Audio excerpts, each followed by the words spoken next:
Hello दोस्तों, स्वागत है आपका हमारे channel career update bye engineer में। मैं हूं रंजन राज और जैसा कि आपको पता है हमारे चैनल पर डीजल मैकेनिक का फुल कोर्स चल रहा है। उसी के अंतर्गत आज हम अपने नेक्स्ट लेक्चर की तरफ बढ़ेंगे। आज हमारा लेक्चर नंबर 16, ठीक है। इसके पहले हमारे 15 लेक्चर हो चुके हैं। अगर आपने उन लेक्चर्स को नहीं देखा, 15 लेक्चर हो चुके हैं, 6 चैप्टर कंप्लीट हो चुके हैं और आज हमारा चैप्टर नंबर जो 7 है वो भी आज हमारा कंप्लीट हो जाएगा, ठीक है। तो आपने पिछले वीडियोस को नहीं देखा तो डीजल मैकेनिक फुल कोर्स इस नाम से आपको प्लेलिस्ट मिल जाएगा, आप जाके देख सकते हैं। दूसरी बात, आप हमारे टेलीग्राम ग्रुप से जुड़ सकते हैं, जहां पर जो भी एक्स्ट्रा मटेरियल नोट्स वगैरह रहेगा या कुछ कोई बेसिक पीडीएफ है, जैसे जो चीज़ मैंने पढ़ाया, अगर मुझे अच्छा कोई चीज़ मिल जाता है डीजल मैकेनिक से संबंधित तो मैं इसमें भेज दूंगा। साथ ही जब हमारा कोई एग्ज़ाम आएगा तो एग्ज़ाम से रिलेटेड हम लोग क्विज भी करेंगे, क्योंकि अभी कोरोना की सिचुएशन चल रही, कोई एग्ज़ाम आसपास है नहीं, तो इसलिए क्विज हम लोग नहीं करा रहे हैं, लेकिन जल्दी उसमें क्विज भी शुरू करेंगे। तो उसका लिंक भी आपको डिस्क्रिप्शन बॉक्स में मिल जाएगा, आप जाकर उस ग्रुप को ज्वाइन कर सकते हैं। अब देखिए, जैसा कि पिछले लेक्चर में मैंने आपको बताया था कि पिछले लेक्चर में हम लोगों ने क्या पढ़ा था, इंजन इनटेक सिस्टम के बारे में। इंजन इनटेक सिस्टम क्या होता है, जो कि ईंधन के दहन के लिए, यानी कि एक ऐसा सिस्टम जो ईंधन के दहन के लिए आवश्यक ऑक्सीजन और बाकी चीज़ों की आपूर्ति को क्या करता है, सुनिश्चित करता है। तो आज हम लोग पढ़ने वाले हैं इंजन एग्जॉस्ट सिस्टम के बारे में। एग्जॉस्ट सिस्टम क्या काम करेगा, जब हमारा ईंधन जलेगा उसके पश्चात जो फ्लू गैसेस बनेंगे, जिसे हिंदी में दग्ध गैसें बोलते हैं, उन फ्लू गैसेस को क्या करेगा, सिलेंडर से बाहर निकालने का काम करेगा। एग्जॉस्ट सिस्टम मतलब काम क्या होता है, जली हुई गैसों को बाहर निकालने का काम होता है। लेकिन ऐसा नहीं कि इसका काम बहुत ही सिंपल है। जैसे इनटेक सिस्टम में तरह तरह के कंपोनेंट थे और उनका कठिन काम था, वहाँ पे तरह तरह की बातों का हमको ध्यान रखना था जिससे इंजन की एफिशिएंसी प्रभावित ना हो। सेम इसी तरीके से इसके भी कई कंपोनेंट होते हैं और हमको जो आवश्यक चीज़ें हैं वो ध्यान में रखनी पड़ती हैं, ठीक है। तो कंपोनेंट देखिए, 3 चीज़ों के बारे में हमको बेसिकली इसके बारे में पढ़ना है। 3 चीज़ें, यानी कि एग्जॉस्ट सिस्टम की बात करें तो इसमें 3 कंपोनेंट होते हैं। पहला जो होता है वो होता है एग्जॉस्ट मैनिफोल्ड, ठीक है। दूसरा जो हो गया, पहला होता है एग्जॉस्ट मैनिफोल्ड और दूसरा होता है मफलर या साइलेंसर,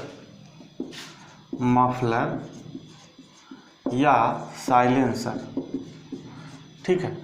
और तीसरा होता है कैटालिटिक कन्वर्टर, ठीक है। ये 3 कंपोनेंट हिंदी में भी आप लिख सकते हैं, लेकिन इसको एग्जॉस्ट मैनिफोल्ड बोलेंगे हिंदी में भी, इसको भी मफलर या साइलेंसर बोलेंगे हिंदी में भी, और इसको कैटालिटिक कन्वर्टर बोलेंगे हिंदी में भी, ठीक है। तो परेशान होने की ज़रूरत नहीं कि इंग्लिश में लिख रहे हैं, क्योंकि इसका इंग्लिश में नाम जो है होता है, हिंदी में नाम होता ही नहीं, ठीक है। जहाँ जहाँ ज़रूरत पड़ेगी हिंदी इंग्लिश में दोनों आपको बताते चलूँगा, ठीक है। तो सबसे पहले आइए हम लोग देखते हैं एग्जॉस्ट मैनिफोल्ड के बारे में, ठीक है। तो जैसा कि मैंने आपको पिछले लेक्चर में इनटेक मैनिफोल्ड बताया था, ठीक है, तो वहीं पे मैंने आधा इसका कॉन्सेप्ट समझा दिया था कि जैसे इनलेट मैनिफोल्ड क्या करता है, यानी कि एक पैसेज होता है इस तरीके का,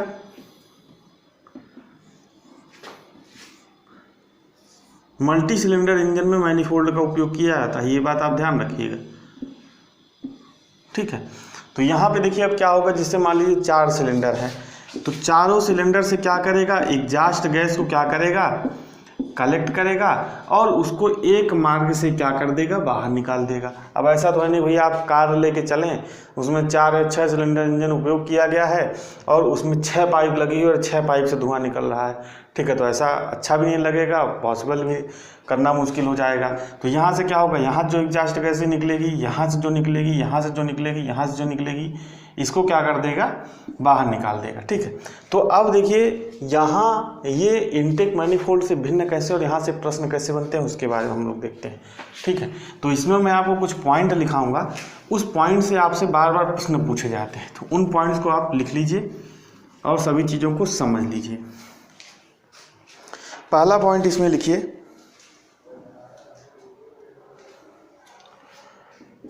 मटेरियल। देखिए इसका क्या होता है, मटेरियल इसका होता है कास्ट आयरन या स्टील, ठीक है। जबकि मैंने आपको जो पिछला इनटेक मैनिफोल्ड था वहाँ मैंने आपको क्या लिखा था, कास्ट आयरन या एल्यूमिनियम। क्यों? क्योंकि जो वायुमंडल से जो गैसों को खींचता है इनटेक मैनिफोल्ड, तो वहाँ पे वो गैसें इतनी गर्म नहीं होती है, वायु इतनी गर्म नहीं होती है जो उसको पिघला दे। लेकिन एग्जास्ट गैस में अगर आप एल्यूमिनियम का एग्जास्ट मैनिफोल्ड में अगर आप एल्यूमिनियम का उपयोग करेंगे तो एल्यूमिनियम का मेल्टिंग पॉइंट बहुत ज़्यादा नहीं होता है, तो हो सकता है वो जो मैनिफोल्ड है पिघल सकता है। इसलिए एग्जास्ट मैनिफोल्ड में हम लोग एल्यूमिनियम का उपयोग नहीं करते हैं। यहाँ पे कास्ट आयरन का या तो बनाया जाएगा या तो स्टील का बनाया जाएगा। दूसरा पॉइंट क्या यहाँ पे लिखिए, गैस लीकेज को रोकने के लिए मैनिफोल्ड और सिलेंडर हेड के बीच कापर एस्बेस्टस की बनी गैस्केट का प्रयोग किया जाता है। गैस्केट का प्रयोग किया जाता है क्योंकि आप भाई जो वाल्व से निकलेगा हमारा गैस, तो आप उसमें मैनिफोल्ड को जोड़ेंगे ना, तो मैनिफोल्ड को और सिलेंडर हेड के बीच में लीकेज को रोकने के लिए गैस्केट का प्रयोग किया जाता है और मुख्यतः जो है कापर एस्बेस्टस से बनी गैस्केट का जो है उपयोग किया जाता है। तो ये पॉइंट भी आपके लिए इम्पोर्टेंट है। अगला पॉइंट लिखिए, एग्जास्ट मैनिफोल्ड में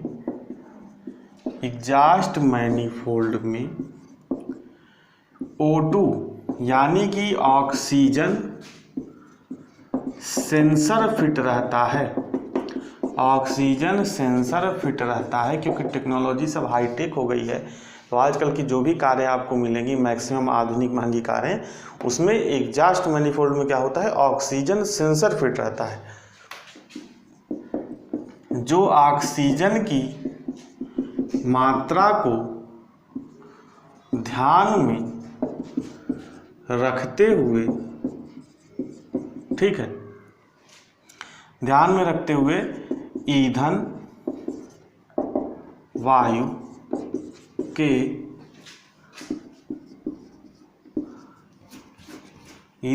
के उचित अनुपात को बताता है।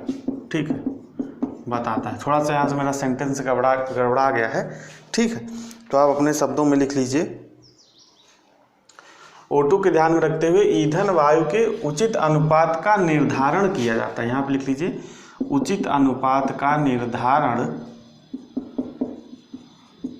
किया जाता है। ठीक है, अब नहीं समझ में आ रहा होगा, देखो ध्यान से समझिए।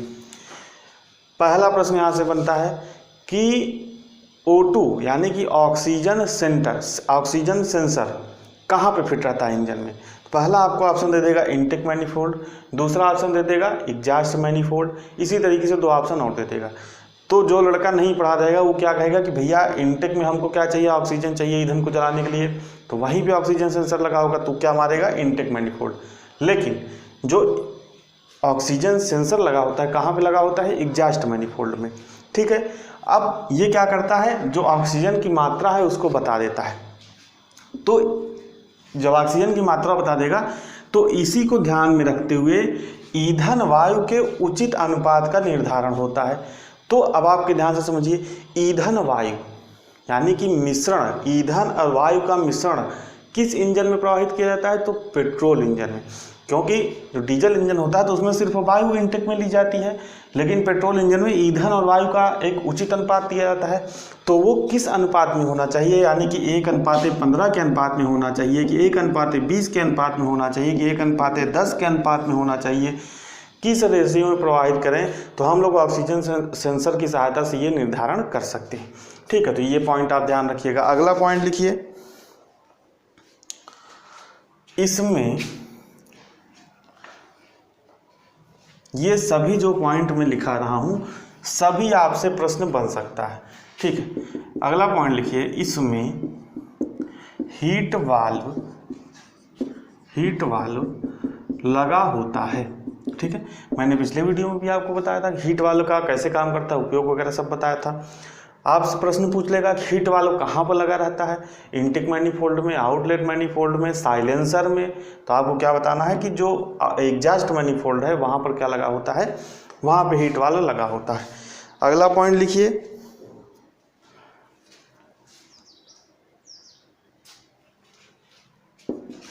इसका डिजाइन इस प्रकार किया जाता है कि स्कैवेंजिंग अच्छी हो और एग्जॉस्ट गैस द्वारा बैक प्रेशर न बनाया जा सके। बैक प्रेशर क्या मतलब, जो एग्जॉस्ट गैस होती है वो सिलेंडर से बाहर नहीं निकलना चाहती, वो पीछे की तरफ प्रेशर बना के फिर से सिलेंडर में आने का प्रयास करती है। तो इस प्रकार से इसका डिजाइन किया जाता है ताकि हमारी स्कैवेंजिंग मतलब जली हुई गैसों को बाहर निकालना, और जो एग्जॉस्ट गैस है वो बैक प्रेशर हमारा ना बना पाए। तो यही जो होता है हमारा जो एग्जॉस्ट मैनिफोल्ड है उसका कार्य। ठीक है, एक पॉइंट इसमें और लिखिए, एक टर्म यूज होता है पफिंग नॉइस। ठीक है, एक मैनिफोल्ड में एक टर्म उपयोग होता है जिसे हम लोग बोलते हैं पफिंग नॉइस। अब यहाँ से प्रश्न क्या पूछ लेगा, आपसे पूछेगा कि जो ये टर्म है पफिंग नॉइस का जो टर्म है ये किससे संबंधित है। तो ये संबंधित है एग्जॉस्ट सिस्टम से, या आपको ऑप्शन दे देगा एग्जॉस्ट मैनिफोल्ड से। ठीक है, तो इसको भी आप पढ़ लीजिए। हेडिंग डाल लीजिए पफिंग नॉइस।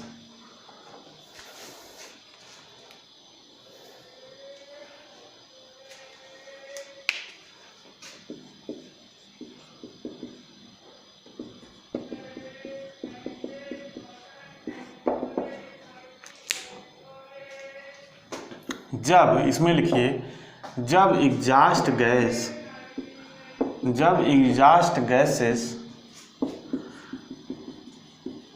एग्जॉस्ट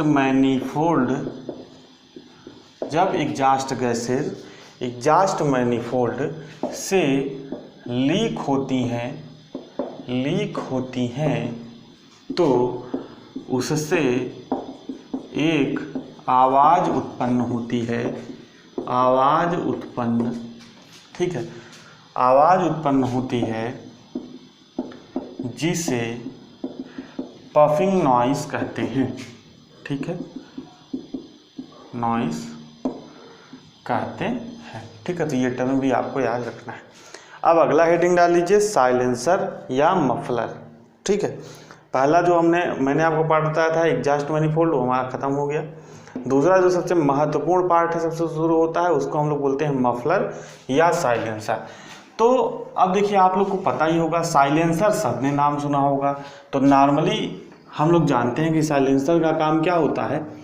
साइलेंसर का काम होता है जो एग्जॉस्ट के समय जब गैसें निकलती हैं तो वो क्या करती हैं, आवाज़ करती हैं काफ़ी ज़्यादा। उस आवाज़ को कम करने के लिए क्या किया जाता है, साइलेंसर या मफलर का उपयोग किया जाता है। अब देखिए, जो हम लोग इंजीनियरिंग टर्म यूज करेंगे उसको हम लोग मफलर ही बोलते हैं। तो आगे जो भी मैं चीज़ पढ़ाऊंगा, साइलेंसर मैंने इसलिए बता दिया ताकि आप जानते रहें कि हाँ ये वही साइलेंसर हुआ है जो लगता है नॉर्मल। ठीक है, बस इसी को हम लोग क्या बोलते हैं इंजीनियरिंग टर्म में। ठीक है, इंजीनियरिंग की भाषा में मफलर बोलते हैं। तो आगे हम लोग जहाँ भी पढ़ेंगे वो मफलर ही पढ़ेंगे। ठीक है, तो हेडिंग डाल दीजिए साइलेंसर या मफलर।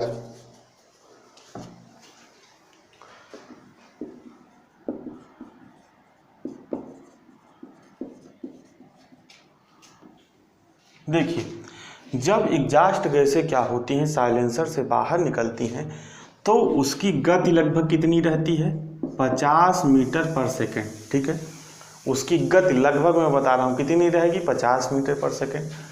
टेम्परेचर कितना रहेगा, लगभग 600 से 800 डिग्री सेंटीग्रेड। जो प्रेशर रहेगा वो रहेगा 4 से 6 बार। ठीक है, प्रेशर कितना रहेगा, 4 से 6 बार। वायुमंडलीय दाब कितना होता है, वायुमंडलीय प्रेशर कितना होता है, 1 बार। आवाज़ जो उत्पन्न होने का कारण है वो मेन कारण होता है प्रेशर डिफरेंस। ठीक है, क्या होता है, प्रेशर डिफरेंस,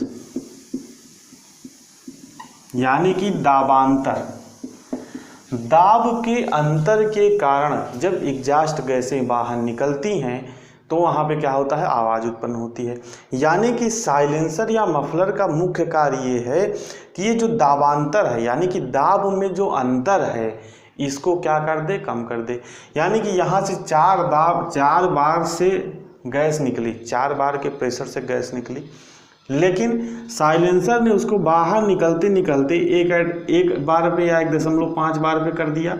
यानी कि जितना हमारा वायुमंडलीय दाब था उसके लगभग बराबर कर दिया। तो आवाज़ क्या होगी, या तो कम हो जाएगी या तो एकदम ख़त्म हो जाएगी। तो मफलर का जो मुख्य कार्य होता है वो यही होता है। अब इसमें एक पॉइंट आप लिखिए,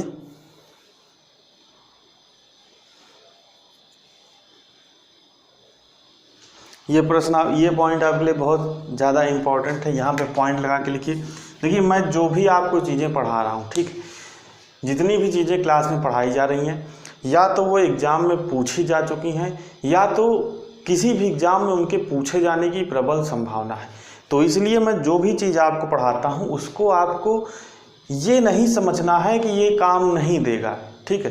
क्योंकि अगर 1 घंटे 1.5 घंटे में मैं आपको पूरा चैप्टर पढ़ा रहा हूँ तो आप समझ सकते हैं मैं आपको वही चीज़ें पढ़ा रहा हूँगा जो बहुत ज़्यादा इम्पोर्टेंट होंगी, ठीक है। तो इस तरीके से जो भी पॉइंट मैं लिखाता हूँ यहाँ पे, उसको एक एक पॉइंट को आपको सीरियस होकर पढ़ना है। ऐसा नहीं कि आप अपने से दिमाग लगा लेंगे भाई ये नहीं पूछा जाएगा, ठीक है। तो इसमें एक पॉइंट लिखिए, मफलर में मफलर का आयतन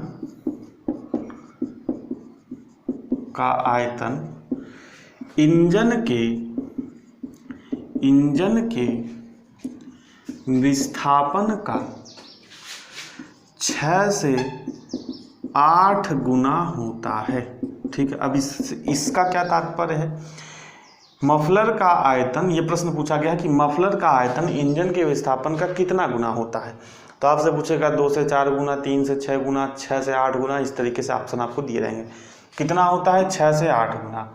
अब इंजन के विस्थापन से तात्पर्य समझिए, यानी कि जब एग्जॉस्ट होता है तो पिस्टन क्या होता है, बीडीसी से टीडीसी की तरफ चलता है, ठीक है। यही क्या हो गया, यही हो गया विस्थापन, ठीक है। यानी कि एक स्ट्रोक में जो पिस्टन का विस्थापन है कितना है, बीडीसी टू टीडीसी, मान लीजिए विस्थापन कितना है, 1 सेंटीमीटर क्यूब है, ठीक है। यानी आयतन है तो आयतन हम लोग सेंटीमीटर क्यूब या मीटर क्यूब, मिलीमीटर क्यूब, जिसमें चाहे ले सकते हैं। मैं एग्जाम्पल के रूप में आपको बता रहा हूँ कि मान लीजिए उसका जो पिस्टन का विस्थापन है बीडीसी से टीडीसी तक 1 सेंटीमीटर क्यूब है, तो जो मफलर का पूरा आयतन रहेगा, ठीक है, वो कितना रहेगा, वो रहेगा 6 सेंटीमीटर क्यूब से 8 सेंटीमीटर क्यूब, ठीक है। तो इस पॉइंट को ध्यान में रखिएगा, ये प्रश्न जो है पूछा गया है। अब आप हेडिंग डाल लीजिए, फंक्शन ऑफ मफलर, ठीक है। तो मैंने आपको नॉर्मल एक बता भी दिया कि शोर को कम करता है, तो 1-2 फंक्शन इसके और हैं, वो भी आपके लिए इम्पोर्टेंट है। तो हेडिंग डाल लीजिए, फंक्शन ऑफ, यानी कि मफलर के कार्य। हिंदी में लिखेंगे तो मफलर के कार्य, और इंग्लिश में लिखेंगे तो फंक्शन ऑफ मफलर।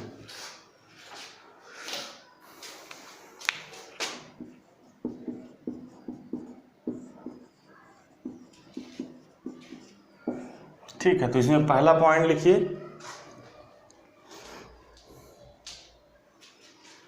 एग्जॉस्ट गैसों के प्रेशर व स्पीड को कम करके, ठीक है, एग्जॉस्ट गैसों के प्रेशर और, यहाँ पे लिख लीजिए, और स्पीड को कम करके आवाज़ को खत्म करना।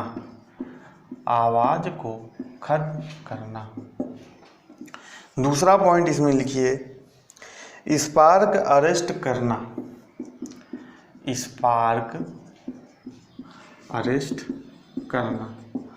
तीसरा पॉइंट लिखिए, एग्जॉस्ट गैसों के तापमान को कम करना, ठीक है। पहला पॉइंट आपको समझ में आ गया, दूसरा पॉइंट समझ में आ गया, तीसरा पॉइंट नहीं समझ में आया होगा कि ये स्पार्क अरेस्ट क्या है। देखिए, जब एग्जॉस्ट गैसें बाहर निकलती हैं वो इतनी ज़्यादा गर्म होती हैं कि उनके साथ चिंगारी निकलती है, यानी कि क्योंकि भाई ईंधन अंदर जला है, फिर तुरंत ही आप एग्जॉस्ट गैस बाहर निकालेंगे तो कुछ क्या होता है, स्पार्क यानी कि चिंगारी जो है बाहर निकलती है। तो ये जो मफलर होता है ये उस चिंगारी को भी बाहर जाने से रोकता है। डायरेक्ट अगर आप निकाल देंगे तो चिंगारी बाहर निकलेगी तो वहाँ पे आग वगैरह पकड़ सकती है। अब जैसा कि मैंने आपको पहले भी बताया था कि जो आपका इंजीनियरिंग है उसको आप अपने आसपास देख के महसूस कर सकते हैं। तो मैं आपको अपने जीवन की एक घटना बताता हूँ। जब मैं 11th-12th में रहा हूँगा तो जनरेटर चलता था हमारे यहाँ, हम लोग गाँव में रहते थे, 10th की बात है, जनरेटर चलता था हमारे यहाँ। शादी विवाह में अब भी जाते हैं तो आप जनरेटर चलता है गांव वगैरह में, तो वहाँ पे जो साइलेंसर आपने देखा होगा, जो इंजन का साइलेंसर होता है वो किस इस तरीके से रहता है, यानी कि बस जस्ट यहाँ पे एग्जॉस्ट वाल्व लगा है, उसका जो साइलेंसर होता है, मफलर होता है, बहुत छोटा होता है, यहाँ पे छेद बना होता है, ठीक। तो छोटा होने के कारण यहाँ से देखिए जो जनरेटर होता है आवाज़ करता है, और यहाँ पे अंदर कोई इसका इस तरीके का अरेंजमेंट भी नहीं होता कि जो स्पार्क को अरेस्ट कर सके। तो यहाँ से क्या होती है, जनरेटर से क्या होती है, चिंगारी निकलती है। तो जब मैं 10th वगैरह में था तो हमारे यहाँ जनरेटर आया था, तो मैंने जो है चिंगारी निकलते हुए देखा तो काफ़ी हद तक मैं परेशान हो गया कि यार ये इसका ऐसा ना हो कि जनरेटर ख़राब हो जाए। बहरहाल मैकेनिक को बुलाया तो उसने कहा ऐसे कोई दिक्कत नहीं, चिंगारी निकलने दो, ठीक है। तो उस समय क्या होता है, चिंगारी क्यों निकलती है, मुझे कभी ये चीज़ समझ में नहीं आई।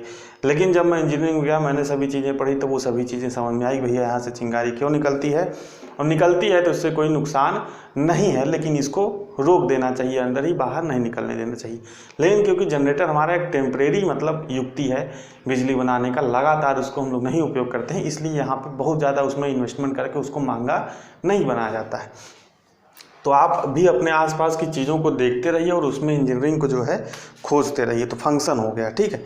अब सब चीज़ आपको समझ में आ गई। आप कहेंगे भैया मफलर साइलेंसर कैसे होता है, तो एक फिगर भी देख लीजिए। एक फिगर इसका देखिए, नॉर्मल ऐसे एक डिब्बे की तरह होता है,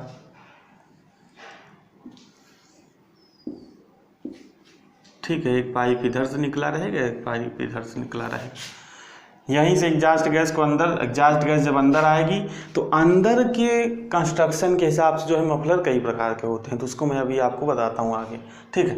लेकिन सिंपली ये एक डिब्बा रहेगा, बाकी जो अरेंजमेंट रहेगा वो इसमें रहेगा, उसके आधार पर कई प्रकार के होते हैं, और यहाँ से जो गैस निकलेगी उसकी आवाज़ जो है कम हो जाएगी।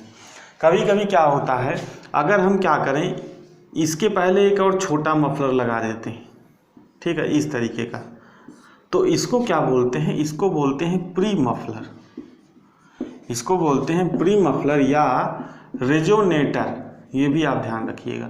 अगर मफलर के पहले एक छोटा मफलर और लगा दें जिससे हमारी आवाज़ और कम हो जाए तो उसको हम लोग क्या बोलते हैं, प्री मफलर या रेजोनेटर। ये भी प्रश्न बन सकता है, तो आप इसको ध्यान में रखिएगा। अब हेडिंग डाल लीजिए, टाइप्स ऑफ मफलर। हेडिंग डाल लीजिए, टाइप्स ऑफ मफलर।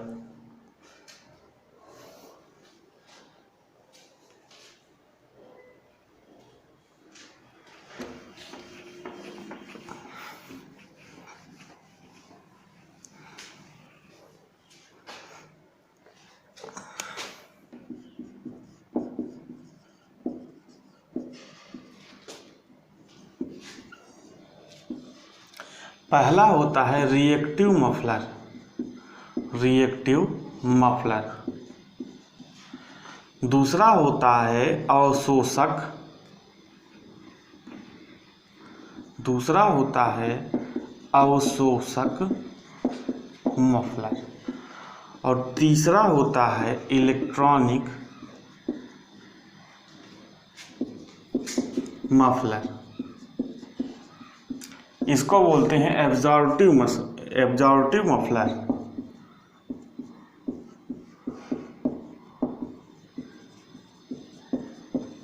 ठीक, मुख्यतः जो मफलर होते हैं 3 तरह के होते हैं। फिर जो अवशोषक मफलर होता है इसको भी हम लोग 3 भागों में बांटते हैं। यानी कि जो अवशोषक मफलर होता है वो भी फिर 3 तरह का होता है। सभी के बारे में पढ़ाऊंगा। पहला हेडिंग डाल लीजिए रिएक्टिव मफलर। पहला हेडिंग डाल लीजिए रिएक्टिव मफलर।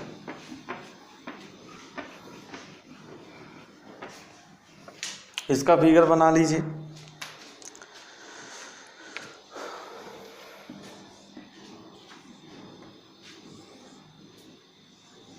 सिंपली ये मफलर हो गया।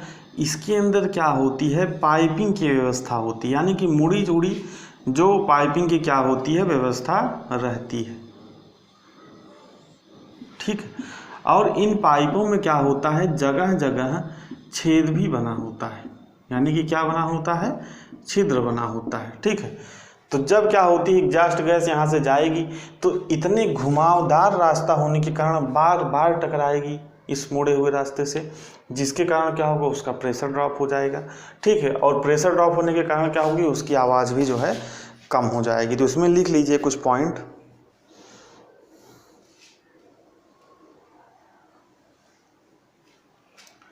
पहला पॉइंट इसमें लिखिए, सबसे ज़्यादा जो आपके लिए महत्वपूर्ण है इस रिएक्टिव मफलर से, also known as chamber muffler. प्रश्न पूछा जाता है कि रिएक्टिव मफलर को और किस नाम से जाना जाता है, तो रिएक्टिव मफलर को और चैम्बर मफलर के नाम से जाना जाता है। बहुत ही ज़्यादा महत्वपूर्ण पॉइंट है ये आपके लिए। अगला पॉइंट लिखिए, यह दहन द्वारा उत्पन्न ध्वनि को डिस्ट्रक्टिव इंटरफेरेंस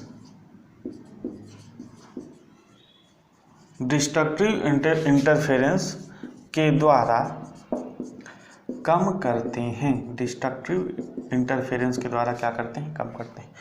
डिस्ट्रक्टिव इंटरफेरेंस मतलब क्या, ऐसा इंटरफेरेंस करना कि डिस्ट्रक्ट हो जाए, यानी कि टूट जाए। तो ये एग्जॉस्ट गैसों के रास्ते में ऐसी रुकावट पैदा करता है। इंटरफेरेंस मतलब क्या, रुकावट। ऐसी रुकावट पैदा करता है कि जो एग्जॉस्ट गैसें हैं वो टूट जाती हैं। सिंपल, आप समझ गए। तो जब इतना टूट जाएगी तो उसका प्रेशर भाई बहुत कम हो जाएगा और आवाज़ भी कम हो जाएगी। तो यहाँ पे आप देख सकते हैं दूसरा पॉइंट, यह दहन द्वारा उत्पन्न गैसों को, ध्वनि को डिस्ट्रक्टिव इंटरफेरेंस के द्वारा कम करता है। अगला पॉइंट इसमें लिखिए, अगला पॉइंट लिखिए, ये निम्न आवृत्ति की ध्वनि के लिए प्रयोग किए जाते हैं। निम्न आवृत्ति की ध्वनि के लिए प्रयोग किए जाते हैं। ठीक है। यानी कि बहुत बड़े इंजन में आप प्रयोग कर देंगे तो काम नहीं करेगा। छोटे छोटे जो इंजन है जिसमें कम ध्वनि उत्पन्न होती है, निम्न आवृत्ति की ध्वनि उत्पन्न होती है, वहाँ पर जो है इसका प्रयोग जो है किया जाता है। ठीक है। तो ये था हमारा रिएक्टिव मफलर, जिसे हम लोग चैम्बर मफलर के नाम से भी जानते हैं। बहुत ही महत्वपूर्ण चीज़ें इस लेक्चर में आपको पढ़ाने वाला हूँ, तो लास्ट तक आपको बने रहना है। ठीक है। छोड़ के जाएंगे तो नुकसान मेरा नहीं, नुकसान आपका है। अब आप दूसरा हेडिंग डाल लीजिए, अवशोषक मफलर। ठीक है। दूसरा हेडिंग आप डाल लीजिए, अवशोषक मफलर।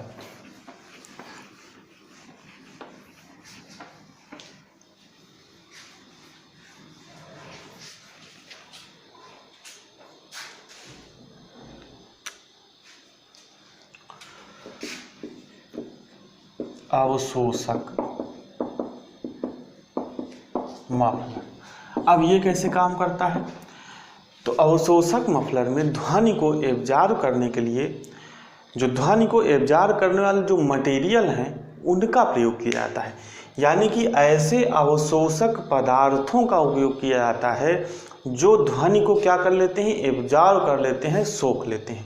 ठीक है। तो यहाँ से बहुत ज़्यादा इंपॉर्टेंट प्रश्न आपसे पूछा जाता है कि किस मफलर में ध्वनि अवशोषक पदार्थों का उपयोग करके ध्वनि को अवशोषित किया जाता है। तो आपको क्या बताना है, अवशोषक मफलर में ध्वनि अवशोषक पदार्थों का जो है उपयोग तो देखिए अवशोषक मफलर में आप 3 पॉइंट लिखिए, ठीक है। आप अवशोषक मफलर में 3 पॉइंट लिखिए। पहला कि इसमें दहन द्वारा उत्पन्न ध्वनि को कम करने के लिए अवशोषक पदार्थों का उपयोग किया जाता है। दूसरा पॉइंट लिखिए, इसमें ध्वनि तरंगों की ऊर्जा को ऊष्मा ऊर्जा में परिवर्तित किया जाता है। तीसरा, यह बैक प्रेशर को भी कम करता है। बैक प्रेशर मैंने अभी आपको बताया था कि जो एग्जॉस्ट गैसें होती हैं पुनः सिलेंडर में जाने का प्रयास करती हैं, जिसको हम लोग बैक प्रेशर बोलते हैं, ठीक है। तो ये था नॉर्मल अवशोषक मफलर के बारे में कुछ जानकारी। अब मैंने आपको बताया ये 3 तरह के होते हैं, तो तीनों का फिगर बना के मैं आपको समझाऊंगा, ठीक है। कुछ जो महत्वपूर्ण पॉइंट होंगे वो भी लिखाऊंगा। तो आप हेडिंग डाल लीजिए अवशोषक मफलर, अवशोषक मफलर के प्रकार, ठीक है। हेडिंग डाल लीजिए अवशोषक मफलर के प्रकार, ठीक है। तो फिगर बाकी मैं बना लेता हूँ पहले, तब फिर मैं आपको सभी चीज़ें समझाता हूँ। देखिए तो फिगर मैंने बना लिया है यहाँ पे। अवशोषक मफलर मैंने आपको बताया 3 तरह के होते हैं। पहला होता है स्ट्रेट फ्लो मफलर, दूसरा होता है रिवर्स फ्लो मफलर और तीसरा होता है बैफल प्लेट मफलर, ठीक है। तो पहला फिगर हम लोग यहाँ पे देखेंगे। पहला पॉइंट देखेंगे स्ट्रेट फ्लो मफलर का। तो यहाँ पे देखिए होता क्या है कि सीधा, यानी कि इसमें गैसें क्या होती हैं, सीधी रेखा में प्रवाहित होती हैं। यानी कि पाइप होता है, पाइप 2 भागों में विभक्त होता है। एक तरफ से गैस आती है और दूसरी तरफ से क्या होती है, निकल जाती है। और इस पाइप में क्या होते हैं, छिद्र बने होते हैं, जिससे गैसों का दाब भी कम हो जाता है और ताप भी कम हो जाता है। और दाब कम होने के कारण जब गैसें यहाँ से फिर रिटर्न होके ऐसे जाती हैं और फिर रिटर्न होके जब वापस निकलती हैं तो उनकी आवाज़ क्या हो जाती है, कम हो जाती है। दूसरा जो इसमें आता है रिवर्स फ्लो मफलर, ठीक है। इसमें क्या होता है कि इसमें अलग अलग खाने बने होते हैं, ठीक है। यानी कि इसमें जैसे एक सिंपल पाइप होता है, इसमें क्या होते हैं, पाइपों को अलग अलग खानों में क्या कर दिया जाता है, बांट दिया जाता है। और उसके बाद इस तरीके से जो गैस का फ्लो होता है, ठीक है, इस तरीके से। यानी कि जो जली गैसें पहले इस वाले पाइप में आएंगी, छिद्र रहेंगे, फिर इस वाले पाइप से इसमें जाएंगी, इस तरीके से इसको सेगमेंट यानी कि कई खानों में बांट दिया जाता है। दूसरा पॉइंट इसमें लिखिए कि इसमें जली गैसों को कई घुमावदार, यानी कि देखिए कई घुमावदार मार्गों से गुजरना पड़ता है, जिससे उनकी गति क्या हो जाती है, गति तथा आवाज़ जो है कम हो जाती है। इसमें एक और पॉइंट है, तीसरा पॉइंट भी लिख लीजिए। रिवर्स फ्लो मफलर में तीसरा पॉइंट भी आप यहाँ पे लिख लीजिए। तो मैं यहाँ पे लिख दे रहा हूँ, इसका तीसरा पॉइंट लिख लीजिए। इसमें गैसों के प्रवाह की दिशा लगातार बदलती रहती है। लगातार क्या होती है, बदलती रहती है, जिसके कारण इसे रिवर्स फ्लो मफलर कहते हैं, ठीक है। तो ये पॉइंट आपको समझ में आ गया होगा। अब आइए अगले बढ़ते हैं तीसरे की तरफ, जिसे हम लोग बोलते हैं बैफल प्लेट मफलर। यहाँ पे क्या होता है, यहाँ पे बीच बीच में इस तरीके से ये जो क्या है, बैफल प्लेट लगा दी जाती है। और इस बैफल प्लेट में 1 या 2 छिद्र जो है बने रहते हैं। यानी कि देखिए ये बैफल प्लेट है, ये वाली हमारी बैफल प्लेट है, ये भी बैफल प्लेट है, ये बैफल प्लेट है। और ये हमारी क्या है, ये गैसें हैं, ये गैसें प्रवाह हो, जब गैसें इसमें से गुजरती हैं तो इन बैफल प्लेटों से टकराती हैं, जिसके कारण उनका स्पीड और जो उनकी आवाज़ है वो कम हो जाती है। देखिए पहले गैस आएगी तो इससे टकराएगी, इससे टकरा के आगे बढ़ेगी तो इस वाले से टकरा जाएगी, इस वाले से टकरा के आगे बढ़ेगी तो इससे टकरा जाएगी, फिर इससे टकरा कर आगे बढ़ेगी तो इस वाले से टकरा जाएगी, और अंत में यहाँ तक निकलते निकलते जो इसकी आवाज़ है वो बहुत ज़्यादा कम हो जाएगी। तो इसमें आप देखिए मफलर हाउसिंग के अंदर 1-2 छिद्र वाली बैफल प्लेट का उपयोग किया जाता है। दूसरा पॉइंट यहाँ पे मैं बोल रहा हूँ, लिख लीजिए कि जब जली हुई गैसें इन बैफल प्लेटों से टकराती हैं तो उनकी आवाज़ और जो गति है दोनों कम हो जाती है। तो ये था हमारा अवशोषक मफलर। 3 तरह के मैंने आपको मफलर बताए थे। पहला था रिएक्टिव मफलर, दूसरा था अवशोषक मफलर। अवशोषक मफलर के अंदर फिर हम लोगों ने पढ़ा 3 तरह के मफलर। अब आप हेडिंग डाल लीजिए, तीसरा जो है वो है इलेक्ट्रॉनिक मफलर, ठीक है। 3 तरह के बताए थे शुरू में, पहला पढ़ा, दूसरे के अंदर ये 3 थे, ये अलग से नहीं थे, ये अवशोषक मफलर के अंदर ये 3 मफलर आए हैं, ठीक है। अब आप तीसरा अलग से हेडिंग डाल लीजिए, इलेक्ट्रॉनिक मफलर, ठीक है, उसको थोड़ा सा समझ लेते हैं, उसमें ज़्यादा कुछ है नहीं, तो हमारा ये मफलर वाला टॉपिक ख़त्म हो जाएगा। इसके बाद हम लोग पढ़ेंगे कैटालिटिक कन्वर्टर, जो कि आपके लिए क्या है, बहुत ज़्यादा महत्वपूर्ण है। ठीक, तो देखिए बहुत ज़्यादा मेहनत करके एक ही टॉपिक में आपको सभी चीज़ें पढ़ाने की कोशिश कर रहा हूँ एक ही लेक्चर में, ताकि 20 लेक्चर आपको इंतज़ार ना करना पड़े। ठीक है, कि ऐसा नहीं कि अगर मैं चाहूँ तो जो एग्जॉस्ट सिस्टम है इसमें एक में मैनिफोल्ड पढ़ा सकता हूँ, एक में मैं आपको मफलर पढ़ा सकता हूँ, एक में मैं आपको कैटालिटिक कन्वर्टर पढ़ा सकता हूँ, लेकिन मेरा वो पर्पज़ नहीं है। मेरा मेन पर्पज़ है कि आपको फ़ायदा हो और सभी चीज़ें आपको एक क्लास के अंदर मिल जाए। ठीक है, तो इसलिए आप लोग भी मेहनत करिए और मेहनत करके पढ़ाई करिए, क्योंकि जो सिचुएशन ख़राब चल रही है कि आगे आने वाले समय में कोरोना की सिचुएशन के कारण अभी जो लड़के सब पास आउट हो रहे हैं, वैकेंसी कुछ आ नहीं रही है, तो आगे जब जाके, यानी कि अगर आपने पिछला कोई फॉर्म भरा हुआ है, ध्यान से सुनिएगा मेरी बात, यानी कि अगर आपने किसी भी वैकेंसी से संबंधित पीछे कोई फॉर्म भरा हुआ है, चाहे जैसे नॉन टेक्निकल वैकेंसी की बात कर रहा हूँ, ग्रुप डी की बात कर रहा हूँ, एनटीपीसी की बात कर रहा हूँ, ठीक है, एनएमडीसी का कुछ लोगों ने फॉर्म भरा होगा, तो आप उसको ये मान के चलिए कि भाई जब भी इसका एग्ज़ाम होगा, क्योंकि 2-3 महीने तो मुश्किल है एग्ज़ाम होना, जब भी आगे आने वाले समय में इसका एग्ज़ाम होगा, इसमें हमको निकालना है। अगर आप ये सोच के बैठे रहेंगे कि भाई अब ये वैकेंसी नहीं निकलेगी, आगे कोई वैकेंसी आएगी तो मैं उसमें अप्लाई करूंगा, तो वहाँ पे आपको बहुत ज़्यादा दिक्कत हो जाएगी।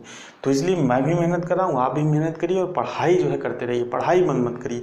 कोरोना के समय में घर पर बैठ के अपना 2 घंटे 4 घंटे रेगुलर, 8 घंटे नहीं पढ़ना है, रेगुलर पढ़ना है, बस 2 से 4 घंटे पढ़ते रहिए, आपका किसी भी एग्जाम में सिलेक्शन हो जाएगा। ठीक है, तो तीसरा हेडिंग डाल लीजिए इलेक्ट्रॉनिक मफलर। तीसरा इलेक्ट्रॉनिक मफलर। अब देखिए इलेक्ट्रॉनिक मफलर यहाँ के नाम से ही स्पष्ट है, यानी कि इसमें कंप्यूटर से नियंत्रित एक ऐसी प्रणाली का उपयोग किया जाता है जो कि क्या कर देती है, एग्जॉस्ट गैसों की ध्वनि को कम कर देती है। कैसे?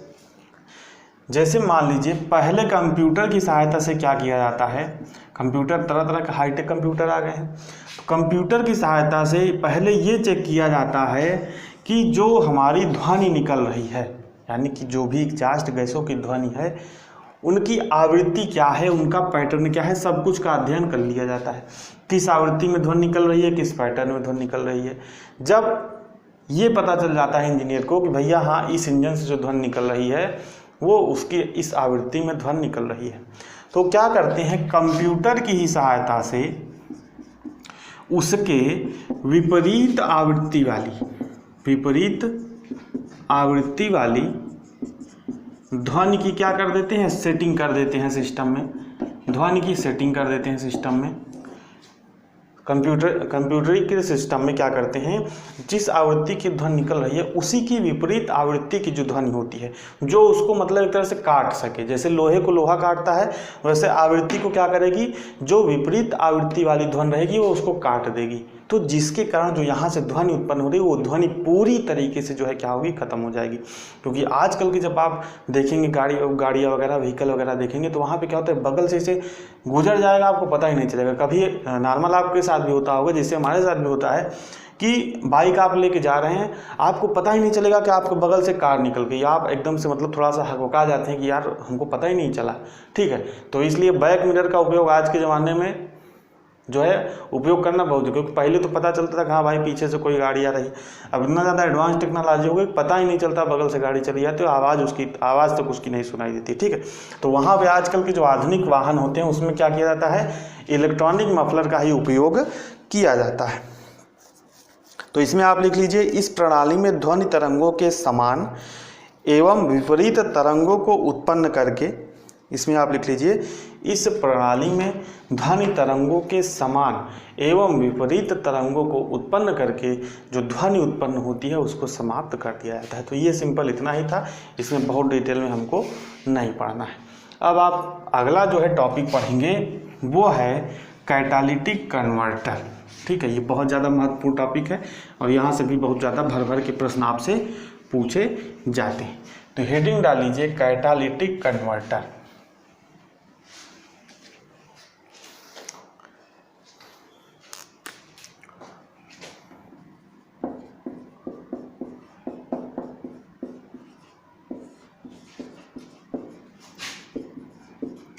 कैटालिटिक कन्वर्टर क्या है, ध्यान से समझिए। यहाँ पे देखिए एक टर्म यूज हो रहा है कन्वर्टर। तो जब गैसें निकलती हैं, यानी कि जो एग्जॉस्ट गैसें होती हैं, ठीक है, जो एग्जॉस्ट गैसें होती हैं जब ये निकलती हैं भैया, तो इनके साथ साथ तरह तरह की विषैली गैसें और तरह तरह के ऐसे कण निकलते हैं जो कि हमारे लिए क्या होते हैं, बहुत ही ज़्यादा हानिकारक होते हैं।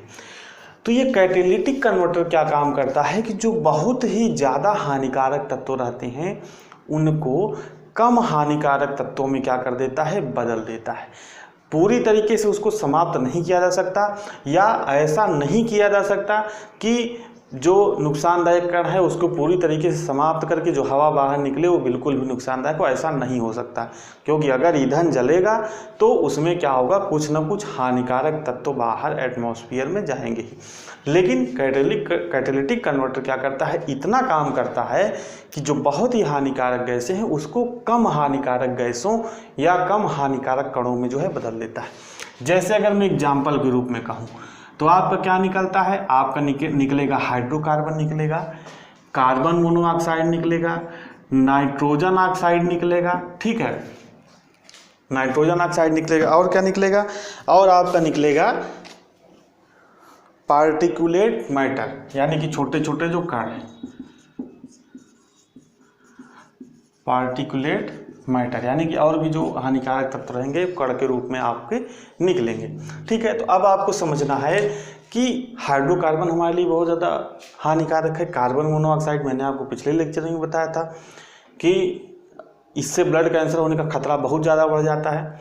और नाइट्रोजन ऑक्साइड से भी हम लोग जो एसिडिक रेन है, यानी कि जब ये ऊपर जाता है तो यहाँ से क्या बन जाता है, HNO3 बन जाता है, ठीक है, ठीक, यानी कि जो नाइट्रोजनस ऑक्साइड है जब वायुमंडल में जाता है तो पानी के साथ जब मिलता है तो ये वाला अम्ल बन जाता है। इसका नाम मुझे नहीं याद आ रहा है, इसको कोई एसिड बोलते हैं। जैसे इस तरीके से H2SO4 होता है तो इसको सल्फ्यूरिक एसिड बोलते हैं, HCl होता है तो हाइड्रोक्लोरिक एसिड बोलते हैं। ऐसे इस तरीके से इस एसिड को भी कुछ बोला जाता है, मेरे माइंड में नहीं आ रहा, अगर आपको पता है तो आप कमेंट में जो है बता दीजिएगा। तो ये क्या होते हैं, बहुत ज़्यादा हानिकारक होते हैं। तो देखिए कैटालिटिक कन्वर्टर क्या करता है, रिएक्शन करता है। ये रिएक्शन आपके लिए जो है बहुत ज़्यादा इंपॉर्टेंट है। तो कैटालिटिक कन्वर्टर में पहले आप अपनी भाषा में लिख लीजिएगा, कैटालिटिक कन्वर्टर हेडिंग डाल लीजिएगा और उसमें लिखिएगा कि कैटालिटिक कन्वर्टर इंजन से निकलने वाली बहुत ही हानिकारक गैसों को कम हानिकारक गैसों में बदल देता है। यह हानिकारक गैसों को पूरी तरीके से समाप्त तो नहीं कर सकता, लेकिन उनके जो है नुकसान को या उनके प्रभाव को क्या कर देता है, कम कर देता है। ठीक है, तो इतना मैंने बोल दिया, आप उसको लिख लीजिएगा क्योंकि लिखने में काफ़ी ज़्यादा समय जो है चला जाता है। रिएक्शन लिखिए, आपके लिए बहुत ज़्यादा महत्वपूर्ण है। पहला जो देखिए 2CO प्लस O2 क्या हो गया, 2CO2, ठीक है। अगला लिखिए CxH2x plus 2 plus 3x plus 1/2 क्या बनेगा। यहाँ से देखिए, यहाँ पे O2 भी लगा लीजिए। रिएक्शन भाई इतना याद नहीं है हमको, इसलिए देख के लिख रहा हूँ। CO2 प्लस, दिख रहा है आपको, CO2 plus x plus 1 plus CO2, ठीक है, प्लस यहाँ पे आप लिखिए H2। याद करने का प्रयास कर रहा हूँ लेकिन याद नहीं हो रहा है, ठीक है। तो बचपन से हम लोग की ही जो मतलब बचपन से क्या, जब कमजोरी जो सबसे बड़ी थी वो क्या थी, केमिस्ट्री ही थी, ठीक है। तो आप भैया, आपको एग्ज़ाम निकालना है तो आपको इसको याद करना पड़ेगा। मुझे याद करने की ज़रूरत नहीं क्योंकि मैंने देख के लिख दिया है, ठीक है। तो यहाँ पे देखिए क्या हो रहा है कि कार्बन मोनोऑक्साइड का परिवर्तन किस में हो जा रहा है, CO2। अब ऐसा नहीं है कि कार्बन डाइऑक्साइड हमारे लिए नुकसानदायक नहीं, नुकसानदायक है, यानी कि ग्लोबल वार्मिंग बढ़ रही है तो इसमें क्या है, कार्बन डाइऑक्साइड का भी बहुत ज़्यादा योगदान है। लेकिन क्या होगा भैया, ग्लोबल वार्मिंग बढ़ेगी, धीरे धीरे ग्लेशियर गलेगा तो धीरे धीरे आप मारेंगे, ये बात तो मानते हैं कि नहीं। लेकिन अगर आप कार्बन मोनोऑक्साइड ज़्यादा हो जाता है तो आपका ब्लड कैंसर हो गया तो कितने दिन जिएंगे, साल, 6 महीना, 2 साल, बस, इससे ज़्यादा तो कैंसर ज़्यादा जिएंगे नहीं। तो आदमी ने अपना इंतजाम कर लिया है बचाव करने का कि भैया जब तक हम गाड़ी यूज करेंगे तब तक हम नहीं मरेंगे, इसके बाद भविष्य में क्या होता है उससे हमसे मतलब नहीं है। तो कार्बन मोनोऑक्साइड को जो कैटालिटिक कन्वर्टर है किसमें बदल देगा, कार्बन डाइऑक्साइड में। देखिए ये ज़्यादा हानिकारक है, ये कम हानिकारक ये भी है, लेकिन इसकी अपेक्षा ये कम हानिकारक है। यही काम यहाँ पे होता है। यहाँ पे देखिए जो C और H यानी कि जो हाइड्रोकार्बन है उसको किस में कन्वर्ट कर दे रहा है, उसको कन्वर्ट कर दे रहा है कार्बन डाइऑक्साइड और जल में, यानी कि कार्बन डाइऑक्साइड में और जल वाष्प में जो है कन्वर्ट कर दे रहा है। तो यही काम होता है कैटालिटिक कन्वर्टर का। अब ध्यान से समझिएगा, कुछ चीज़ें आपको ध्यान में रखनी है कैटालिटिक कन्वर्टर से। ठीक है, ये रिएक्शन आपने लिख लिया होगा। ठीक है, अब 2-3 पॉइंट मैं आपको लिखाता हूँ, आप उसको लिखिए। 2-3 पॉइंट मैं आपको लिखाता हूँ, उसको लिखिए। कैटालिटिक कन्वर्टर से रिलेटेड महत्वपूर्ण प्रश्न भी मैं अभी आपको बताऊंगा। अभी आपको ये नहीं समझ में आ रहा होगा कि इस रिएक्शन से प्रश्न कैसे पूछेगा, तो प्रश्न भी मैं आपको आगे बताऊंगा कि किस तरीके का प्रश्न एग्जाम में पूछा गया है इस रिएक्शन से। अभी बस आप पढ़ते चलिए। ठीक, तो इसमें पॉइंट लिखिए कुछ।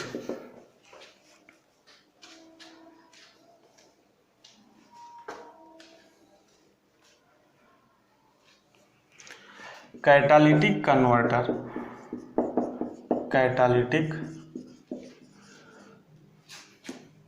कन्वर्टर एक एग्जॉस्ट नियंत्रक है जो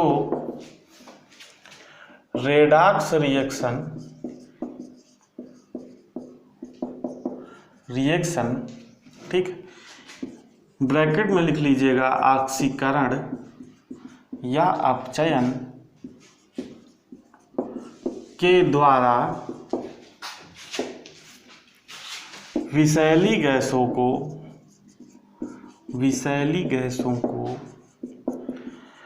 कम विषैली गैसों में बदलता है। ठीक है, अब आप ध्यान से समझिएगा।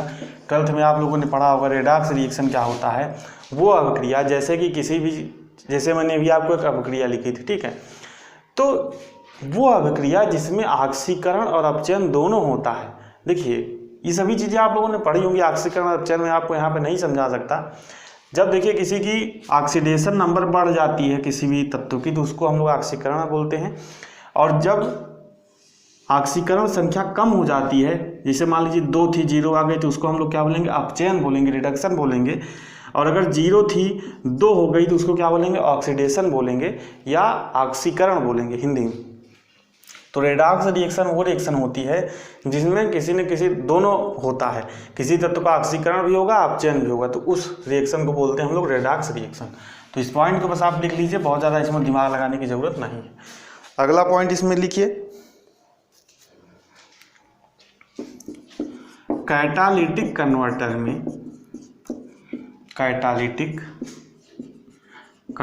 में कैटलिस्ट को हिंदी में क्या बोलते हैं, उत्प्रेरक का कार्य कैटालिटिक कन्वर्टर में कैटलिस्ट का प्रयोग किया जाता है। अब उत्प्रेरक क्या होते हैं, उत्प्रेरक आपको भी पता होगा कि उत्प्रेरक वो पदार्थ होते हैं जो बिना किसी अभिक्रिया में यानी कि किसी रिएक्शन में भाग लिए बिना उसकी दर को क्या कर देते हैं, घटा या बढ़ा देते हैं। अभिक्रिया की दर को क्या कर देते हैं, घटा या बढ़ा देते हैं। तो वही होता है कैटालिटिक कन्वर्टर में उत्प्रेरक कैटलिस्ट का उपयोग किया जाता है। अब अगला पॉइंट लिखिए, कैटालिटिक कन्वर्टर में निम्नलिखित कैटालिटिक कन्वर्टर में कैटलिस्ट के रूप में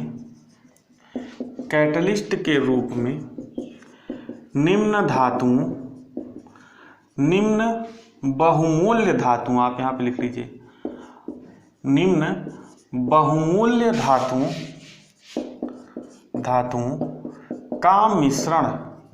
का मिश्रण प्रयोग किया जाता है। यानी कि जो कैटालिटिक कन्वर्टर है इसमें जो कैटलिस्ट के में किन धातुओं का प्रयोग किया जाता है, ये भी आपको जानना जरूरी है। ठीक, तो इतना नोट करिए, पहले स्क्रीनशॉट ले लीजिए और आगे मैं आपको लिखाता हूँ कौन कौन सी धातुओं का जो है उपयोग किया जाता है।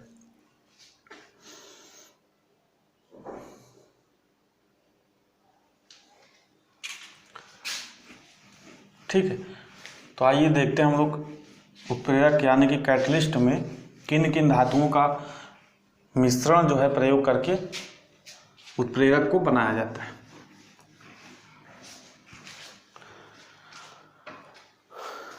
ठीक है, इसमें लिखिए सीरियम, आयरन, ठीक है, लिखते जाइए मैग्नीज, निकेल,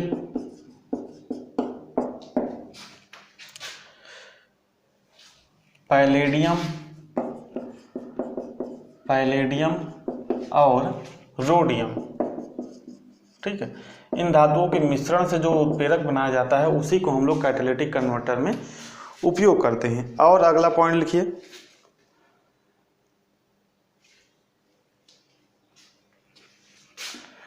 प्लेटिनम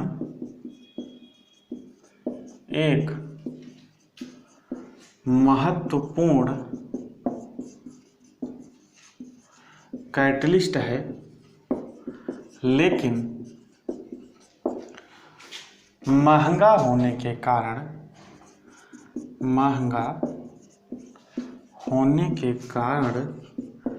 इसका प्रयोग कम किया जाता है।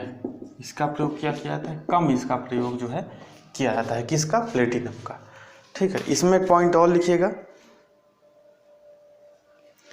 इसी में प्लेटिनम के नीचे स्पेस देके एक पॉइंट और लगाइएगा। ये ऑक्सीकरण तथा अपचयन दोनों अभिक्रियाओं के लिए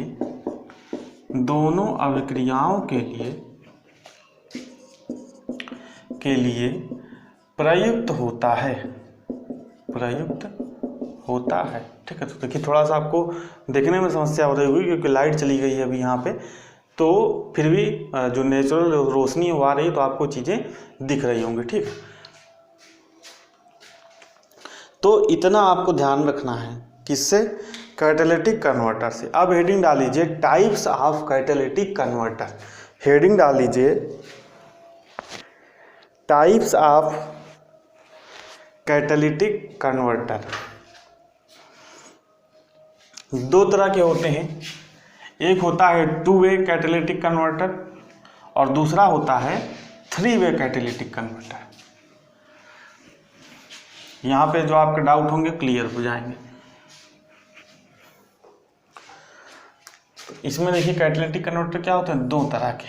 पहला होता है 2 वे कैटालिटिक कन्वर्टर, नीचे लिख लीजिएगा, और दूसरा होता है 3 वे कैटालिटिक कन्वर्टर, आगे आप लिख लीजिएगा। 2 वे कैटालिटिक कन्वर्टर और 3 वे कैटालिटिक कन्वर्टर। अब इसको ध्यान से समझिए। मैंने अभी आपको शुरू में 3 चीज़ें बताई थी। 3 हानिकारक जो है महत्वपूर्ण तत्व निकलते हैं। कौन कौन सा? हाइड्रोकार्बन होता है, कार्बन मोनोऑक्साइड होता है और नाइट्रोजन ऑक्साइड होता है। यहाँ पे X का मतलब है कि NO2 भी हो सकता है, NO3 भी हो सकता है। X का मतलब यही है, यहाँ पे कोई भी संख्या हो सकती है। सम्मिलित रूप से पूरे को क्या कहा जाएगा? नाइट्रोजन ऑक्साइड कहा जाएगा। तो जो 2 वे कन्वर्टर होता है यानी कि 2 वे कैटालिटिक कन्वर्टर होता है, वो क्या करता है? जो हाइड्रोकार्बन और कार्बन मोनोऑक्साइड, इन्हीं दो को कम विषैली गैसों में कन्वर्ट करता है। यानी कि कम विषैली गैसों का मतलब क्या? हाइड्रोकार्बन और कार्बन मोनोऑक्साइड को कार्बन डाइऑक्साइड और वह जल में क्या कर देता है? परिवर्तित कर देता है। ये जो नाइट्रोजन ऑक्साइड है इसको ये कन्वर्ट नहीं कर पाता है 2 वे कन्वर्टर। 2 वे कन्वर्टर इसका नाम यही है कि सिर्फ 2 को ही ये कन्वर्ट करता है, यानी कि हाइड्रोकार्बन और कार्बन मोनोऑक्साइड। जो 3 वे कन्वर्टर है वो हाइड्रोकार्बन, कार्बन मोनोऑक्साइड और नाइट्रोजनस ऑक्साइड को भी कन्वर्ट करता है। हाइड्रोकार्बन और कार्बन मोनोऑक्साइड को किसमें कन्वर्ट करेगा, कार्बन डाइऑक्साइड और H2O में यानी कि जल में, और इस नाइट्रोजनस ऑक्साइड को नाइट्रोजन में कन्वर्ट कर देगा, यानी कि सिंपल नाइट्रोजन में कन्वर्ट कर देगा। तो नाइट्रोजन से तो हमको तो कोई नुकसान नहीं, क्योंकि हमारे वायुमंडल में 78% नाइट्रोजन ही पाई जाती है। तो इस नुकसानदायक क्या है, ये नाइट्रोजनस ऑक्साइड है, इसको कन्वर्ट कर देता है नाइट्रोजन में। 2A में क्या होगा, 2 को ही कन्वर्ट करेगा, 3A में क्या होगा, तीनों को कन्वर्ट कर देगा। तो यही होता है हमारा 2A और 3A कन्वर्टर। यहाँ पे आपको एक रिएक्शन याद लिखना है, तीनों रिएक्शन आपको लिखना है। तो जो 2 रिएक्शन मैंने पहले आपको लिखाई थी वही आपको यहाँ पे लिख लेना है, लेकिन यहाँ पे आलस मत करिएगा, पीछे लिए हैं लिखे हैं वो रिएक्शन तो लिखे हैं, यहाँ पे फिर से वही रिएक्शन आपको लिख लेना है, ठीक है। बार बार लिखेंगे तो आपको क्या होगा, याद हो जाएगा। तो यहाँ पे लिख लीजिए 2CO + O2, देखिए मैं लिख रहा हूँ तो आपको भी लिखना है 2CO2, यहाँ पे पहला हो गया 2CO2, यहाँ पे पहला हो गया, कार्बन मोनोऑक्साइड को इसमें परिवर्तित कर दिया कार्बन डाइऑक्साइड में। दूसरा लिख लीजिए यहाँ पे CxH2x +2 + 3x + 1/2, यहाँ पे बाहर लिख लीजिए O2। जब इसका रिएक्शन होगा तो क्या बनेगा, XCO2 + X + 1 H2O, ठीक है। यानी कि यहाँ पे भी जो हाइड्रोकार्बन था उसको किसमें कन्वर्ट कर दिया, उसको कन्वर्ट कर दिया कार्बन डाइऑक्साइड और जल में, ठीक है। तो इसमें यही 2 प्रोसेस होता है, लेकिन इसमें इन 2 प्रोसेस के साथ साथ एक तीसरा प्रोसेस भी होता है नाइट्रोजनस ऑक्साइड वाला, तो उसको आप लिखिए 2NOx, ठीक है। जब ये रिएक्शन करेगा तो क्या बनेगा, XO2 + N2, यानी कि यहाँ पे 2O2 हो सकता है, 3O2 हो सकता है, 4O2 हो सकता है। X का मतलब यहाँ पे कोई भी संख्या हो सकती है, तो कंफ्यूज नहीं होना है, वो आपका रिएक्शन के हिसाब से हो जाएगा। तो और देखिए क्या करेगा, नाइट्रोजन में कन्वर्ट कर देगा, ठीक है। तो इसमें 3 वे कन्वर्टर में भी आपको ये वाला और ये वाला पहला दूसरा रिएक्शन भी यहाँ पे लिख लेना और फिर तीसरा रिएक्शन ये लिख लेना है। तो इस तरीके से यहाँ पे हमारा जो ये टॉपिक होता है, ये जो क्या बोलते हैं इंजन एग्जॉस्ट सिस्टम का, ये जो है यहाँ पे क्या होता है, ख़त्म होता है। यानी कि 3 चीज़ें मैंने आपको पढ़ाई, एग्जॉस्ट मैनिफोल्ड, ठीक है, दूसरा चीज़ मैंने आपको पढ़ा है मफलर। देखिए जितना मैं चीज़ें पढ़ा दे रहा हूँ डिटेल में, आपके लेवल के हिसाब से बहुत है। अगर आपका क्वेश्चन कोई भी पूछेगा तो इससे बाहर नहीं जाएगा, ठीक है। अब क्वेश्चन मतलब हो सकता है कोई चीज़ें मैंने आपको ना लिखाई हूँ, लेकिन मैंने जो बोली तो उसको भी आपको अगर कोई चीज़ लग रहा है कि यार कोई चीज़ मैं बोल रहा हूँ आपको बाद में भूलने की, अगर ऐसा कुछ लगता है, डाउट है, तो आप उसको कहीं पॉइंट वाइज नोट कर लीजिएगा, क्योंकि मैं कुछ चीज़ें लिख नहीं पाता हूँ, क्योंकि लिखने में बहुत ज़्यादा समय लगता है, लेक्चर बहुत ज़्यादा लंबा हो जाता है, ठीक है। और देखिए बीच बीच में मैं फिगर वगैरह बनाता हूँ तो वीडियो को रोक करके बनाता हूँ। अगर मैं सोचिए लाइव अगर मैं जो है वीडियो बनाऊँ, लाइव वीडियो बनाऊँ अगर, तो एक एक फिगर बनाने में कितना समय लगेगा, तो आपका समय जाएगा, साथ ही मेरा ही समय जाएगा। तो मैं ये चाहता हूँ कि कम समय में आपको अच्छा से अच्छा जो है कंटेंट प्रोवाइड कराऊँ, तो इसलिए फिगर वगैरह बनाते समय वीडियो को क्या कर देता हूँ, रोक देता हूँ, ताकि जैसे अब 1 घंटे की लगभग हमारी वीडियो होने वाली है, ठीक है। अगर नॉर्मल मैं इसको बनाना चाहूँ मैं 2 घंटे में बना सकता हूँ, लेकिन समय का ध्यान रखते हुए। तो आप लोग भी इन चीज़ों को समझिए और वीडियो को लाइक और शेयर करते रहिए। अब देखिए सभी चीज़ें आपने पढ़ ली, अब आपको यही नहीं समझ आ रहा होगा कि भैया प्रश्नवा कैसे पूछेगा, एग्जाम में कहाँ से प्रश्न पूछा जाता है, कैसे प्रश्न पूछा जाता है। पढ़ तो लिए हम सब, लेकिन प्रश्न पूछता कैसे है, क्या क्या पूछता है, जो प्रश्न का लेवल है वो कैसा रहता है, तो उसी को समझने के लिए मैं आपको जो प्रीवियस एग्जाम्स में कुछ प्रश्न पूछे गए हैं उनको महत्वपूर्ण बिंदुओं के माध्यम से लिखाऊंगा। यानी कि रहेंगे वो प्रश्न ही, लेकिन उनको 1 लिनियर के माध्यम से लिखा दूंगा, ताकि जब आप उन 10-12 प्रश्नों को 8-10 प्रश्नों को लिखे रहेंगे, हर टॉपिक के अंत में आपको बताता हूँ, जो भी टॉपिक मैं आपको पढ़ाता हूँ उसके अंत में मैं आपको कुछ महत्वपूर्ण बिंदुओं को जरूर पढ़ाता हूँ। तो अगर आपको बिल्कुल समय नहीं मिला, 2 दिन में आपने अपना नोट से ही रिवाइज कर लिया, तो 100, 200, 400 क्वेश्चन तो मैंने कुछ महत्वपूर्ण बिंदुओं के माध्यम से ही आपको लिखा दिए हैं, यानी कि 400, 500 प्रश्न आपके उस नोट्स से ही तैयार हो जाएंगे। और अगर 400 से 500 प्रश्न आपने कॉन्सेप्ट के साथ तैयार कर लिए तो आप उन प्रश्नों की सहायता से 1500 प्रश्नों को कर सकते हैं, इसकी मैं आपको गारंटी देता हूँ। इसलिए मैं कभी भी प्रश्न को रटवाने पर ध्यान नहीं देता हूँ। आप मेरा वीडियो देखेंगे किसी भी चीज़ से रिलेटेड, फिटर का मैंने पूरा 50 लेक्चर पढ़ाया हुआ है, तो वहाँ पर मैं थ्योरी को पढ़ाने पर ज़्यादा ध्यान देता हूँ, क्योंकि अगर आपका कॉन्सेप्ट क्लियर है तो भाई किसी भी तरह का प्रश्न पूछे आप कर ले जाएंगे, और कॉन्सेप्ट अगर आपका नहीं क्लियर है तो आप फिर प्रश्न को रटते रहिए, कोई मतलब है नहीं। तो हेडिंग डाल लीजिए या लिख लीजिए जो भी आप अपनी भाषा में लिखना चाहें, कुछ महत्वपूर्ण बिंदु। ठीक है, तो आइए मैं इन बिंदुओं को लिख लेता हूँ, फिर आपको समझाता हूँ। देखिए, तो कुछ पॉइंट मैंने यहाँ पे लिख दिए हुए हैं। पहला पॉइंट देखिए, रिएक्शन से प्रश्न पूछा गया था कि 2CO + O2, यहाँ पे X दिया हुआ है, फिर यहाँ पे लिखा हुआ है CO2 में X का मान क्या है। तो मैंने भी आपको रिएक्शन बताया था, तो उस रिएक्शन को आप पीछे पेज पलट के देखिए, वहाँ पे क्या था, यहाँ पे था 2, तो आपका ऑप्शन में दिया रहेगा कि X का मान क्या रहेगा, 1, 2, 3, 4, तो आप क्या बताएंगे, 2। दूसरी चीज़ कि मैंने वहाँ पे एक पॉइंट भूल गया था मैं लिखाना, तो उसको आप लिख लीजिएगा। जहाँ पे भी आपने इस तरह के रिएक्शन लिखा होगा, ठीक है, ये वाला रिएक्शन आपने जहाँ लिखा होगा तो इसके ऊपर ऐसे लिख लीजिएगा ऑक्सीकरण। ऑक्सीकरण ये वाला रिएक्शन आपने जहाँ भी अपने कॉपी में लिखा होगा इसके ऊपर ऐसे ऑक्सीकरण लिख लीजिएगा, और इंग्लिश में लिखना चाहते हैं तो ऑक्सीडेशन लिख लीजिएगा। यानी क्योंकि यहाँ पे जो क्या हो रहा है, कार्बन डाइऑक्साइड का ऑक्सीकरण होके CO2 बन रहा है। ठीक है, तो यहाँ पे देखिए दूसरा प्रश्न पूछा गया था कि 3-वे कन्वर्टर में कौन सी अपक्रिया होती है, तो आपको ऑप्शन में दिया रहेगा ऑक्सीकरण, अपचयन और ऑक्सीकरण अपचयन दोनों।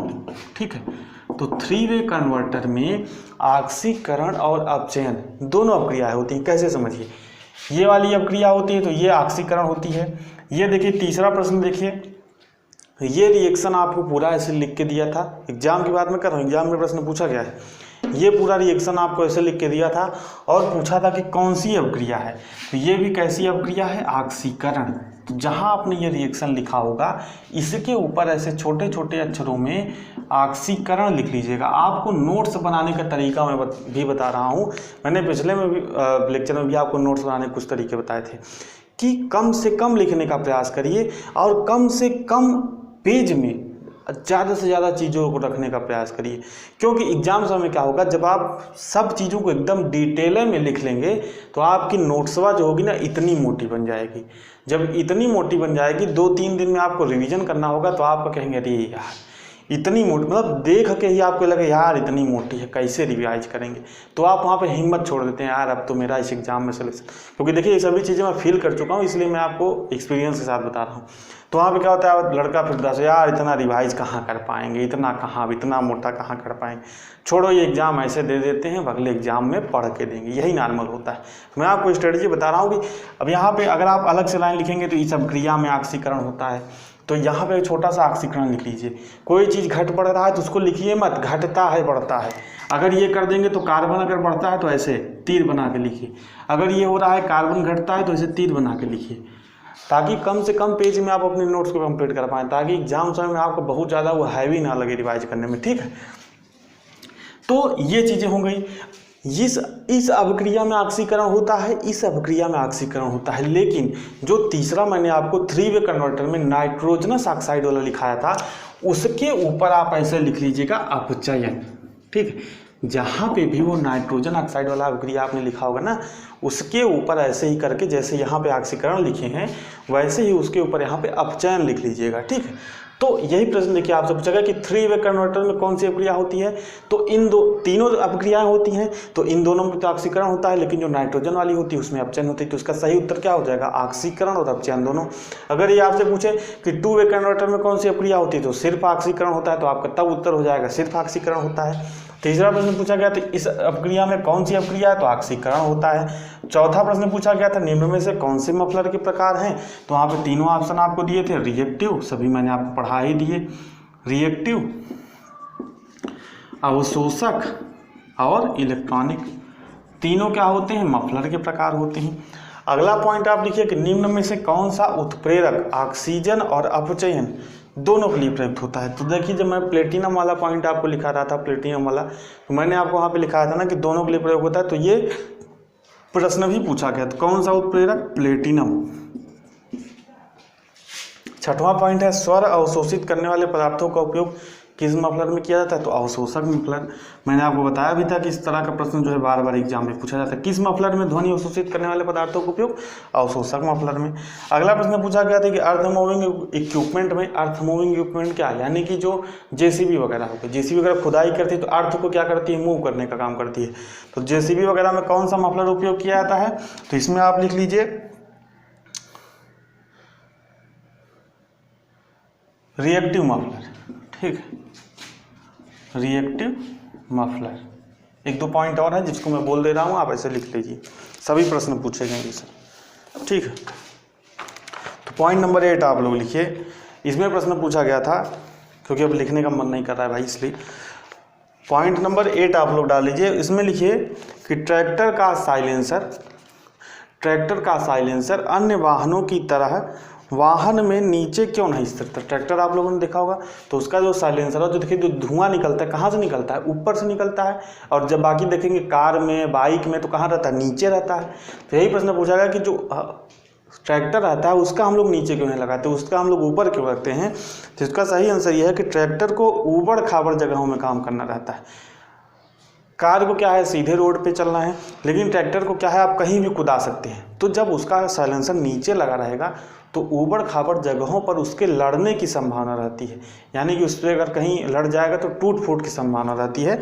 तो इसमें आप लिख लीजिएगा ट्रैक्टर को ऊबड़ खाबड़ जगह में काम करना पड़ता है जहां वह टकरा सकता है, जिसके कारण जो ट्रैक्टर का मफलर या साइलेंसर होता है वो नीचे नहीं लगा जाता है। साथ ही साथ आप अगर बड़े बड़े ट्रक देखेंगे तो देखिए उनका ट्रक देखिए बड़े बड़े आपने देखे होंगे ट्रक, देखिए दो भागों में डिवाइड होता है ना, इस तरीके का।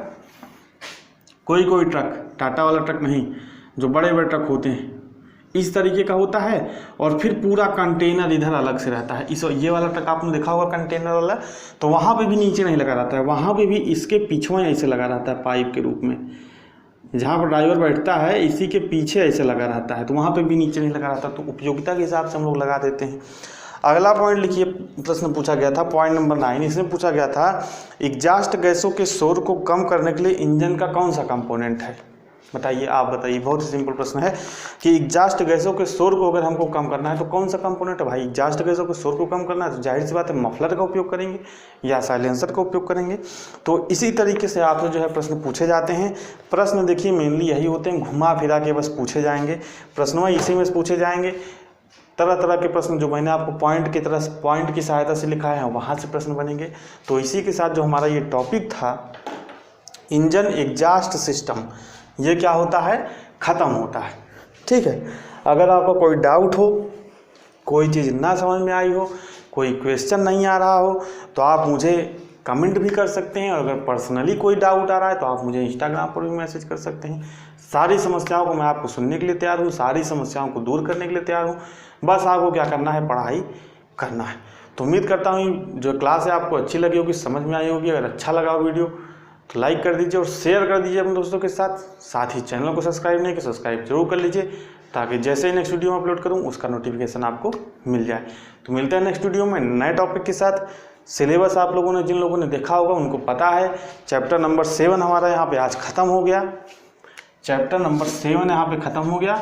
अगला चैप्टर हम लोग शुरू करेंगे चैप्टर नंबर 8, जहाँ पे हम लोग पढ़ेंगे डीजल फ्यूल सिस्टम के बारे में, यानी कि डीजल ईंधन प्रणाली। हम लोगों ने इनटेक सिस्टम पढ़ लिया, हम लोगों ने एग्जॉस्ट सिस्टम पढ़ लिया। अब हम ये देखेंगे कि जो डीजल है, डीजल मैकेनिक का कोर्स हम लोग पढ़ रहे हैं, तो जो डीजल की सप्लाई होती है सिलेंडर में वो कैसे की जाती है, उसकी प्रक्रिया क्या होती है, तो उसमें सभी चीज़ों को हम लोग डिटेल में पढ़ेंगे। तो मिलते हैं नेक्स्ट वीडियो में, तब तक बने रहिए हमारे साथ। बहुत बहुत धन्यवाद।